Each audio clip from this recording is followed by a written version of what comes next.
Vamos abrir a palavra do Senhor em João capítulo 1, versículo 1. Tudo é questão de acostumar.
Passear um pouco. Aliás, eu gostaria de dizer para você que o livro de meditação Tempo com Deus está espetacular esse ano, esse mês, porque é exatamente sobre o Evangelho de João. E eu fui inspirado a pregar sobre Jesus fazendo a minha meditação. Então eu quero dizer a você, se você não pegou ainda o tempo devocional, o livro devocional, pegue lá hoje lá atrás. No final do culto, o pastor Adalberto vai estar lá. É apenas R$8. Irmão, não perca, porque o mês que vem também vai ser João. E o Evangelho de João, ele é espetacular. Quem está sendo abençoado por esse livro, na meditação? Se você não pegou no tranco, ainda estava de férias, estava para lá, para cá, pega no tranco. Hoje você já compra e já leva para casa. Não perca. Eu estava hoje arrumando meus tempos com Deus do mês passado, do ano passado. Deu um monte de livro assim, ó. Eu estou fazendo desde setembro de 2013. Eu já estudei quase 20 livros. O ano passado só nós estudamos 15 livros. E esse ano nós seguiremos estudando, aprendendo a palavra, porque a palavra vem por ouvir, a fé vem por ouvir e ouvir a palavra de Deus. Quanto mais cheio da palavra de Deus você está, melhor é para você, mais fé você tem, mais no sobrenatural você anda. O apóstolo Leif falou a semana passada, não dá para andar no sobrenatural sem a palavra. É verdade? Quanto concorda com isso? E a palavra te recicla de tudo que é porcaria que você tem ouvido. Tudo que é mentira que você tem ouvido através das pessoas, ou da televisão, ou de pessoas, ou de artigos da televisão, artigos da internet, joga tudo fora e volte-se para a palavra. Uma das estratégias é diminuir quem é Jesus. Todos esse pessoal que anda bombardeando lá, islâmicos e todas as religiões orientais, nenhuma reconhece Jesus como Filho de Deus, nenhuma. Inclusive os judeus que não aceitaram Jesus como seu Senhor. Eles querem diminuir a pessoa de Jesus. Mas veja, o primeiro versículo já fala que ele era o verbo, a palavra. Sem a ele, nada do que foi feito se fez. E a pastora Lúcia foi usada por Deus tremendamente, que eu estava precisando de um texto para fechar a minha mensagem, e você foi muito usada por Deus. Eu falei, é isso. Você vai ver que nesse primeiro texto está falando que Jesus estava com Deus, ele era Deus, e tudo que foi feito por ele. Por isso ele é chamado o verbo ou a palavra. E ele fez 7 declarações no livro de João, que são maravilhosas. E eu hoje quero falar só sobre Jesus, só sobre o Filho de Deus. A primeira que ele fez está em João capítulo 6, versículo 35. E ele diz ali que eu sou o pão da vida. O texto diz assim, eu sou o pão da vida, aquele que vem a mim nunca terá fome. Aquele que crê em mim nunca terá sede. Você vai perceber que essas comparações que Jesus faz era para ajudar as pessoas a entenderem quem era Jesus. As parábolas eram histórias exemplificativas do dia a dia de um judeu para que entendesse o propósito de Deus. O Evangelho de João não tem parábolas. O Evangelho de João é aquele que mais fala sobre Jesus com mais profundidade. A primeira coisa é que o pão, no contexto judaico, era o alimento básico, como para nós é o arroz. Todo brasileiro gosta de comer todo dia o quê? Arroz com o quê? Arroz e feijão. Falta arroz e feijão, nós estamos na roça. Quando você vai viajar para fora do Brasil, todo lugar a comida é diferente. O que mais a gente sente falta é de arroz e feijão. Não é verdade, Duda? O Duda e a Renata ganharam uma passagem para a Europa, vieram de lá, ficaram lá todos esses dias. Tinha arroz e feijão lá, meu filho? Eu tenho certeza que você voltou, a primeira coisa que você quis é arroz, feijão, batata e um zoiudo por cima, um ovo por cima e um bife. Porque a gente só compra o lado de lá, é só batata, né? Aqui, o pão era a principal coisa, e não é o pão que a gente faz, não é o pão francês, não é o pão de padaria, é um pão chamado asmo. Quem já comeu pão, aquele pão que a gente faz, que comida, Lúcia, que a gente compra ele? Aquele redondo assim? Pão sírio, né, que chama? É mais ou menos aquilo, só que é pior que aquilo ainda, porque não tem fermento. Ele parece uma bolacha. Esse é o pão dos caras. O que você quer que eu faça? Mas o pão era alimento básico do judeu. Quando Jesus diz assim, eu sou o pão da vida, ele diz assim, em mim, vocês terão alimento, sustento para toda a sua vida. Você nunca terá fome. Tudo que você precisar está nele. Eu sou o pão da vida. Quem vem a mim nunca terá fome, vai ser saciado, porque eu tenho o poder de saciar a sua fome e a sua sede física e espiritual. Nunca terá sede. Essa conversa você sabe que Jesus teve com a mulher samaritana. Disse para ela, disse assim, você tem onde pegar água? Ele falou, essa água sua é boa, mas a água que eu tenho, aquele que beber nunca mais terá sede. Ela falou, mas que água é essa? Me arruma então. Mas não é que ela queria ter entendido sobre os princípios espirituais, é que ela queria parar de vir buscar água, que ela estava cansada. Mas a água que Jesus falava, inclusive para Nicodemos, importa nascer de novo, você precisa nascer da água e do Espírito. Está falando sobre coisas espirituais. Você que é filho de Deus, você que está aqui nessa noite, precisa entender, você é um ser espiritual. O seu espírito precisa de alimento, como também o seu corpo. E ele disse, eu sou o pão da vida. Segunda coisa que ele fala no capítulo 8, versículo 12, eu sou a luz do mundo. Esses dias tem faltado luz em São Paulo. Quem ficou sem luz na sua casa esses dias? Levanta as mãos. É bom ou é ruim ficar sem luz? Gente, como a gente precisa de luz. precisa de luz para ir no banheiro, precisa de luz para ligar a máquina, precisa de luz para pegar o elevador, precisa de luz para o farol. Por exemplo, ameaçou chover, aquele farol aqui da esquina acaba a luz. E uma confusão todo dia. Luz, a gente precisa de luz. Agora, no contexto de Israel, o que era luz? Não é luz elétrica assim. Primeiro, que eles colocavam numa lamparina, uma espécie de lamparina, um pavio e acendia. E ela ficava no velador. O velador é como hoje seria o lustre. Um lugar onde você colocava luz. E quando se acendia aquilo, as trevas iam embora e se podia ver. Quando Jesus disse, eu sou a luz do mundo, quem me segue nunca andará em trevas, mas terá a luz da vida.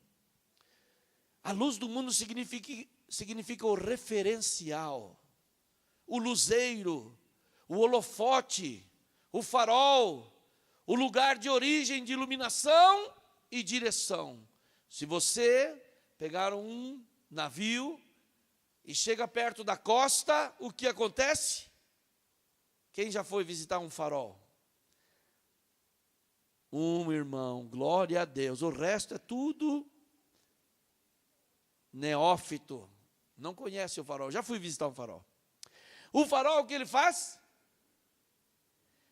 Ilumina. Fica uma luz toda noite. E ele ilumina longe porque ele fica no alto. E vai girando. E quando os navios vêm de longe, eles não sabem o que é terra. E eles não sabem o que é mar. E o farol, então, direciona as suas vidas. E direciona todas as almas, as pessoas que estão naquele navio. Quando o navio não dá atenção para isso, o que acontece? Afunda, bate.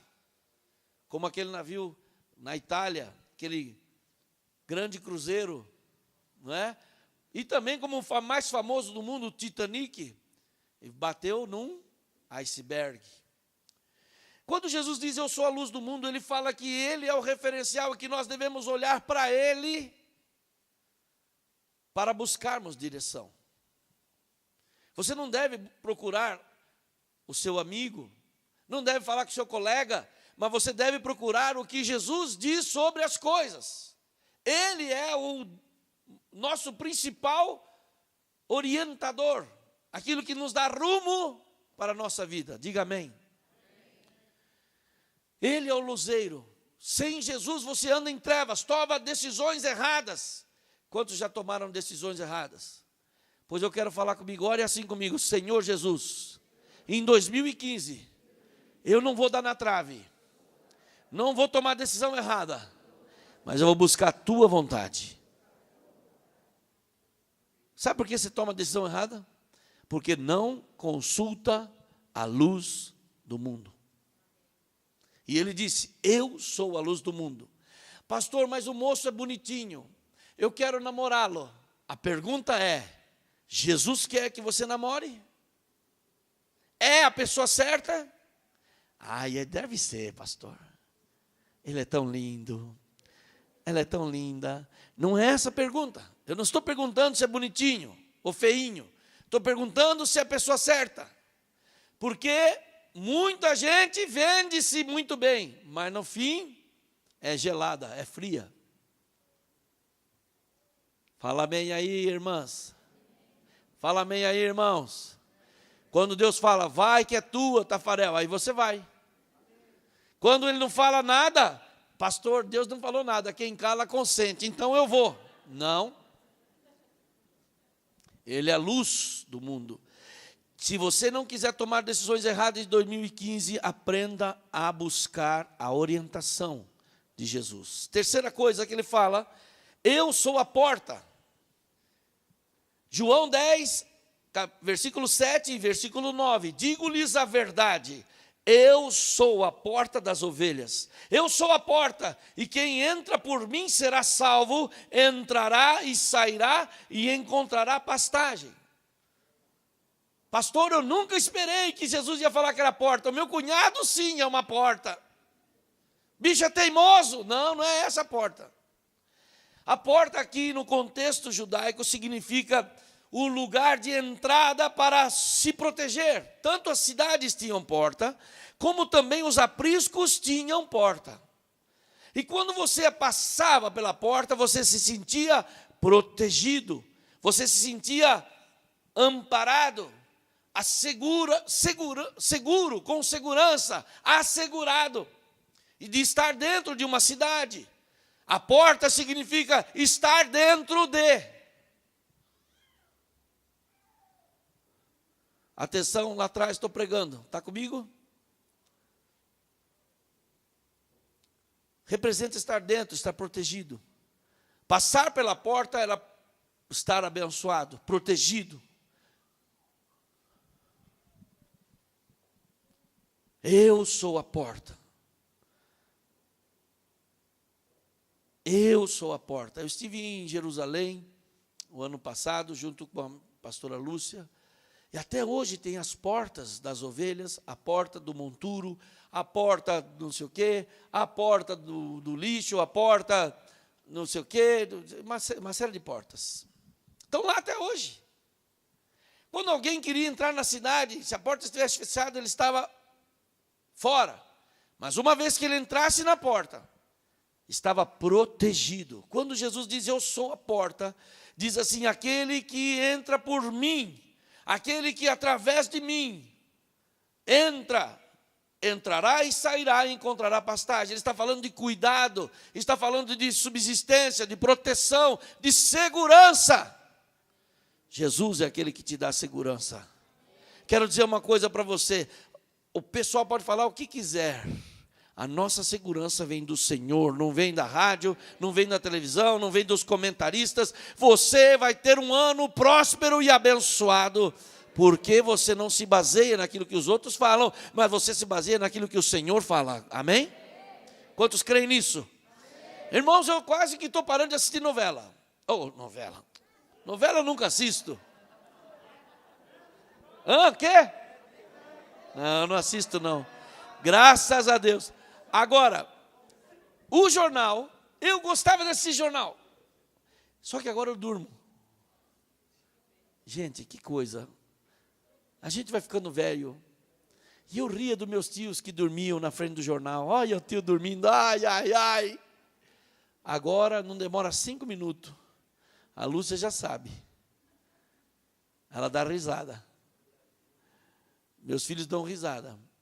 A gente não tem ânimo para assistir as coisas, mesmo porque rouba a nossa fé. Você vai atrás de notícia boa, são raras notícias boas. É só que não sei quem explodiu não sei aonde. A semana passada mataram num jornal lá, porque fizeram uma charge de alguém, entraram lá e se acharam no direito de roubar a vida de todo mundo que trabalhava ali. O mundo está ruim. Mas você pode entrar pela porta de Jesus e ter uma vida abençoada. Você está acima das circunstâncias, porque o Senhor é seu pastor e nada te faltará. Entra pela porta, eu sou a porta. Aquele que entrar por mim, entrará e sairá e encontrará pastagem. Ele está dizendo que aquele que me tem, aquele que anda comigo, aquele que me tem como a porta, não ficará desamparado, não importa a circunstância. Glória a Deus. Quarta coisa que eu amo tanto, eu sou o bom pastor, Jesus disse. Esse é um dos textos que mais me abençoa. Ele é o bom pastor. João 11:11 diz assim, eu sou o bom pastor. O bom pastor dá a sua vida pelas ovelhas. No contexto israelita, daquela época, até hoje, você acredita que em 2014 nós fomos lá e vimos pastores trabalhando com as ovelhas até hoje? No contexto judeu, é comum a figura do pastor de ovelhas, que é aquele pequeno empresário que tem umas ovelhinhas que cuida delas. Normalmente os rebanhos não são como no Brasil, 10.000 cabeças de vaca, 5.000 cabeças de vaca. Não, ele tem ali 30, 40 ovelhas e vai encontrar pastagens, procurar pastagens, porque lá não é como o Brasil. Que é uma sugestão, vai assistir o livro, o filme Êxodo. Quem foi? Aquela terra cheia de pedra é a terra de lá. Não cresce mato não, velho, é pedra. Não tem como no Brasil, você vai por aí, essa semana estivemos viajando, você vê aquelas plantações lindas, tudo verdinho, a terra boa, o que você planta no Brasil dá, lá só tem pedra. Quando ele fala que ele dá a vida, essa pessoa que cria ovelhas para o seu sustento e também para a sua sobrevivência, ele é o pastor. O pastor significa tanto para a ovelha que se não tem pastor, a ovelha morre de fome. Eles estão por todo o interior da nação de Israel até hoje. É diferente do Brasil. O aprisco, que é o lugar de passar a noite, um lugar feito de pedras para proteger, é muito conhecido e representa um lugar de proteção e cuidado. Quando Jesus diz assim, eu sou o bom pastor e dou a vida pelas ovelhas, o mercenário não é bom pastor porque ele vem e quer roubar as ovelhas. Ele fica fazendo essa comparação, era uma coisa que qualquer israelita entendesse. Porque eles conheciam, comiam, sobreviviam, se vestiam, se alimentavam das ovelhas. O aprisco é conhecido como um lugar que significa proteção e cuidado. Dentro do aprisco, a ovelha está segura dos predadores. Além disso, o pastor representa aquele que leva as ovelhas, que cuida das ovelhas, aquele que defende as ovelhas, aquele que provê cuidado e sustento para as ovelhas. Quando o salmista 23, o Davi escreve o Salmo 23, o Senhor é o meu pastor e nada me faltará. Está dizendo, em outra versão diz assim, o Senhor é meu pastor e eu não terei falta de nada. Ele está colocando no Senhor Jesus a plena confiança e descanso, que confia plenamente no seu pastor. Ele vai mais longe, ele fala até da voz, que as ovelhas ouvem a voz do pastor, e é o único animal que realmente, quando se misturam os rebanhos no aprisco, na manhã seguinte o pastor bate com o seu cajado e chama as ovelhas, elas saem após ele, porque as ovelhas são, ou a ovelha é o animal que mais discerne a voz do seu dono. Ah, que lindo quando nós falamos, o Senhor é meu pastor e nada me faltará. Ele me faz descansar em verdes pastos, guia-me mansamente às águas tranquilas. O Senhor é meu pastor. O Senhor é o seu pastor. E você não terá falta de nada. Mesmo que você não more em Israel, você more no Brasil, em São Paulo, o Senhor continua sendo o seu pastor. Ele vai te defender, Ele vai te proteger, Ele vai te livrar da boca do inimigo, do devorador, Ele vai proteger sua vida. Quinta coisa é que Ele fala, eu sou a ressurreição e a vida. Em João 11, 25, o texto diz assim, eu sou a ressurreição e a vida, aquele que crê em mim, ainda que morra, viverá. E quem vive e crê em mim não morrerá eternamente. A ressurreição era, naquela época, e é hoje, a esperança da vida após a morte. A corrente dos espíritas fala que você vai ser reencarnado. Os islamitas lá falam que se você for um mártir, você vai encontrar na outra vida 70 virgens te esperando. Por isso que o pessoal se explode. Ele fala assim, eu vou encontrar com as virgens. Que gelada, hein? E quando chega lá, não tem virgem nenhuma. Tem o capiroto. Gente, esse pessoal está morrendo enganado. Porque não conhece a palavra. E a palavra diz assim, errais, Jesus mesmo disse, não conhecendo as Escrituras e nem o poder de Deus. Quando ele fala que ele é a ressurreição e a vida, ele está dizendo, eu estou com você nesta vida e estarei na outra. E quem morrer em mim, não morre eternamente, mas ele tem a vida eterna. Então a ressurreição era a esperança para a vida após a morte. E aquele que crê em Jesus, passa da morte para a vida. A Bíblia ensina. Sexta coisa, eu sou o caminho, a verdade e a vida. João 14:6. Eu sou o caminho, a verdade e a vida, e ninguém vem ao Pai a não ser por mim. Três coisas muito fortes que estão aqui. Eu sou o caminho, eu sou a única maneira.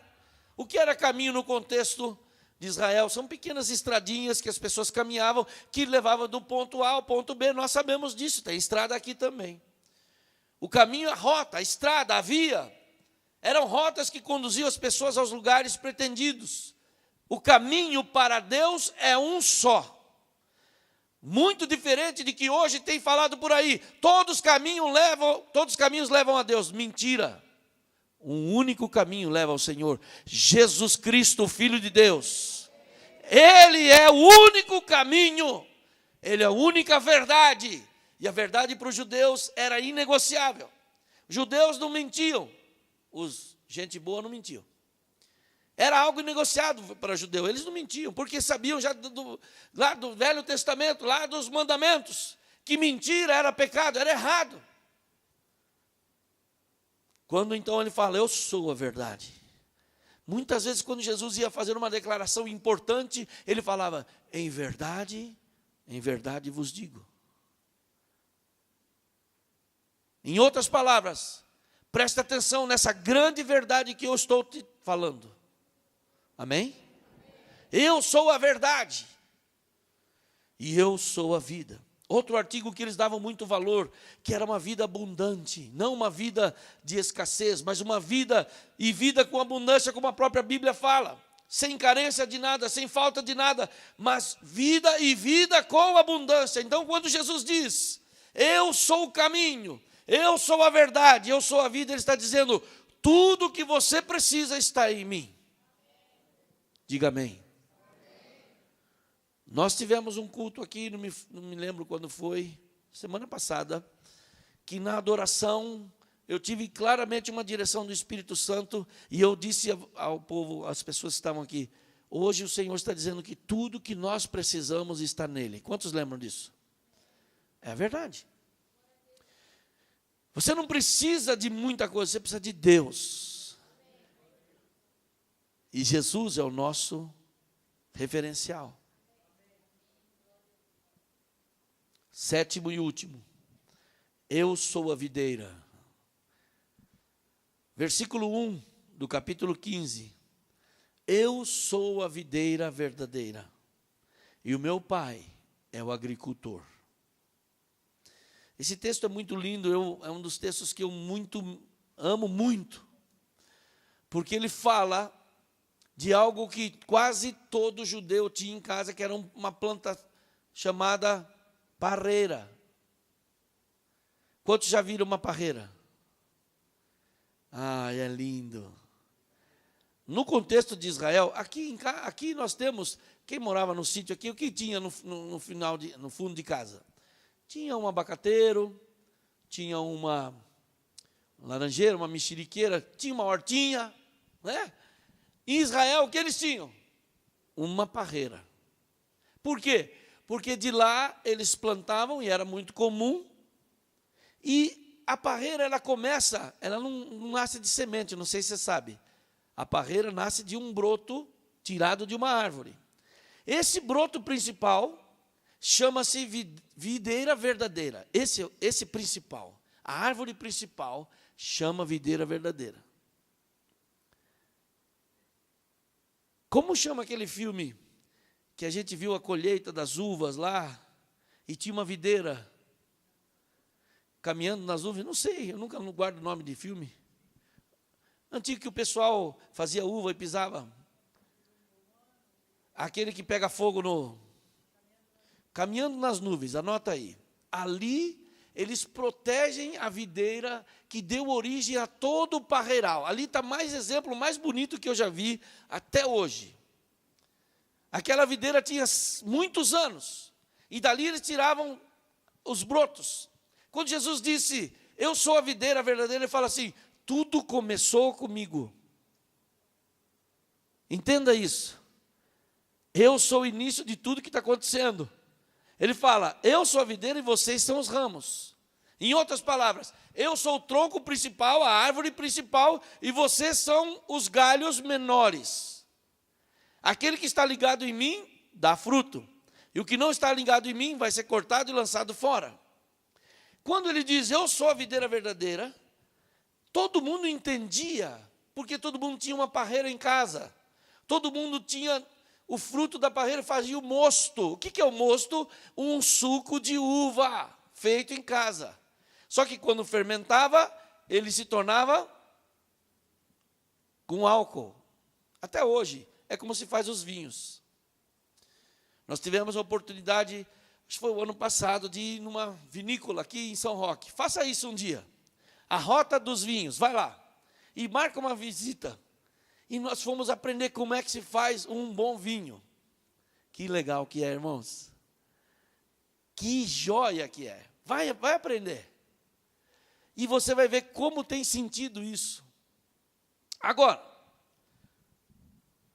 eu sou a videira e todos são os ramos. Aquele que estiver ligado a mim, recebendo a vida, o que o tronco principal transmite para os ramos? A seiva. A seiva é vida. Seiva é vida. Quando Jesus disse assim, se vocês estiverem ligados a mim, recebendo a vida que vem de mim, vocês darão muitos frutos. E quando vocês dão muitos frutos, meu Pai é glorificado pelo fato de vocês darem muitos frutos.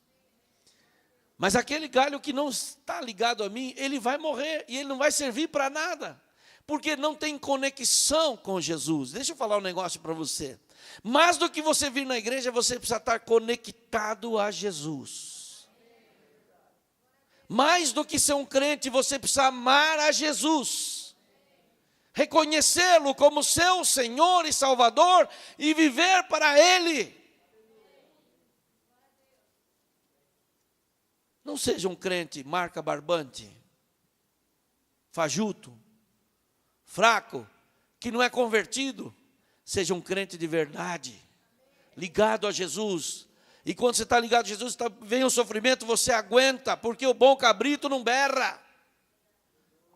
Fala amém aí. Amém. Que coisa. Quantas informações preciosas nós estamos tendo de Jesus dessa noite. Que lindo, Ele é a videira. Sem Ele nós não somos nada. Sem Ele a gente vai se secar. Não só não vai ter fruto, como a gente vai morrer espiritualmente e vai para o inferno. Alô? Ai, pastor, eu não gosto dessa igreja porque canta alto. Eu não gosto da outra porque canta baixo. Eu não gosto daquela porque é calor. Eu não gosto da outra porque é muito barulhenta. Eu não gosto da outra porque não para o carro lá. Meu irmão, esquece de igreja. Você precisa estar vinculado a Jesus e precisa estar numa igreja assim que essa aqui. Ponto.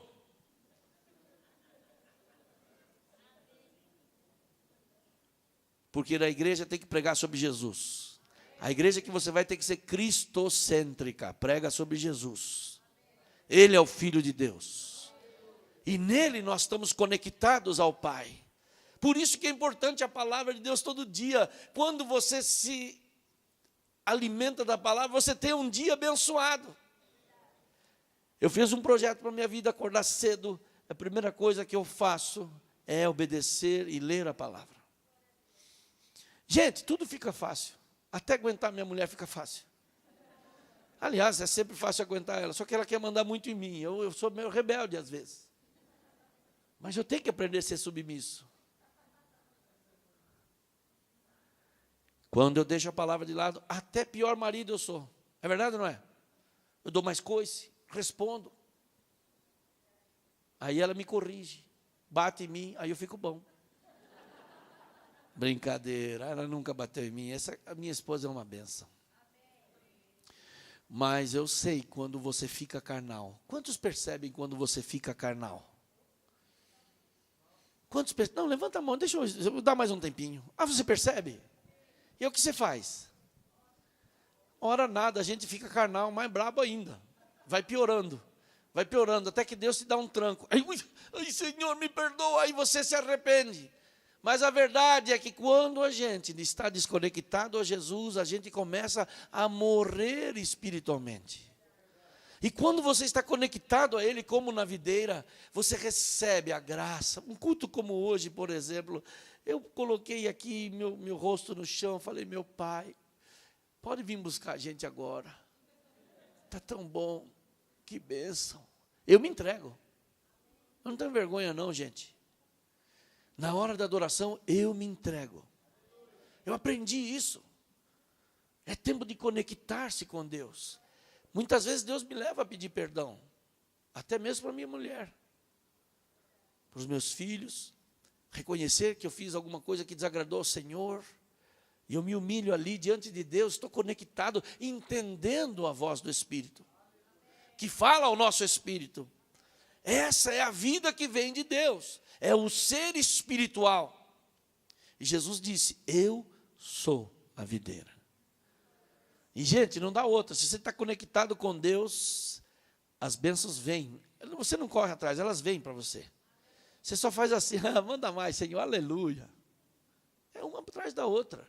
E 2015, se você fizer isso, você terá um ano abençoado.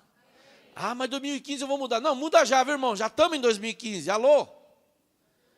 E eu quero então finalizar dizendo que Jesus se utilizou dessas formas de linguagem, remetendo aos ouvintes o entendimento de que ele era maior e mais necessário do que as coisas que ele conheciam, como a porta, como a videira, como o caminho, como o pastor, como a luz, como o pão.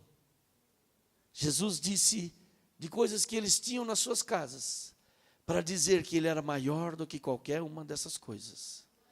Porque ele era o Filho de Deus, ele é o Filho de Deus. Que nele não há falta de nada. Teremos suprimento para qualquer necessidade. Que teremos cura para qualquer enfermidade. Teremos perdão para qualquer pecado. E ele é o único caminho para a salvação. Não há outra forma de haver salvação a não ser por Jesus. E na verdade ele é a razão da nossa existência. E eu quero concluir pedindo aos irmãos que coloquem 2 textos aqui. Apocalipse capítulo 5, versículo 11. Foi parte do que a pastora leu, mas agora nós vamos ler com outra perspectiva. Vendo como Jesus, o Filho de Deus, que nós lemos em João, que ele era o Verbo, ele era a palavra. Agora em Apocalipse, que é o último livro, fala também de Jesus. Versículo 11, então olhei e vi a voz, e ouvi a voz de muitos anjos, milhares de milhares, milhões de milhões. Eles rodeavam o trono, bem como os seres viventes e os anciãos, e cantavam em alta voz: digno é o Cordeiro. Quem é o Cordeiro, irmãos? Quem é o Cordeiro, meu querido? Quem é o Cordeiro de Deus que tira o pecado do mundo? Então eles disseram: digno é o Cordeiro que foi morto, de receber poder, de receber a riqueza, de receber a sabedoria. Digno é o Cordeiro de receber a força, a honra, a glória e o louvor. Versículo 13, na parte segunda, diz assim: aquele que está sentado no trono e ao Cordeiro, seja o louvor, a honra, a glória e o poder para todos sempre. Jesus existia desde a fundação do mundo. Diz João capítulo 1, o verbo se fez carne, e o verbo estava com Deus, e o verbo era Deus. Aqui está falando, Apocalipse, que ele continua eternamente sendo Deus. E a ele seja o louvor, isto é, o elogio, o agradecimento, a honra, que é a capacidade de reconhecer quem ele é, a glória e o poder para todos sempre. Eu gostei tanto daquela música que os irmãos cantaram hoje, Digno ao Cordeiro. Vou pedir que eles façam isso de novo. Se eles pudessem vir aqui, os irmãos, 2014 eles eram os furiosos do ritmo, agora eles são os abençoados do ritmo. Tudo mudou. Muitas fotos na praia, não é verdade? Sem comentários. Digno ao Cordeiro. Esse Jesus é que está no Evangelho de João. Você precisa levar o tempo com Deus para sua casa e fazê-lo diariamente. Porque o Evangelho de João, eu já havia estudado tantas vezes, mas eu estou apaixonado, porque estamos meticulosamente estudando versículo por versículo, e que poderoso é o Evangelho de João. Quero concluir dizendo que Jesus é o pão da vida, que Jesus é a luz do mundo, que Ele é a porta, Ele é o bom pastor, Ele é a ressurreição e a vida, e Ele é o caminho, a verdade e a vida. E ninguém pode chegar ao Pai a não ser por Jesus. E Ele é a videira, e que precisamos estar conectados à videira verdadeira e receber dele a saúde, receber dele os nutrientes, a seiva, para que a nossa vida seja tocada. Vamos terminar esse culto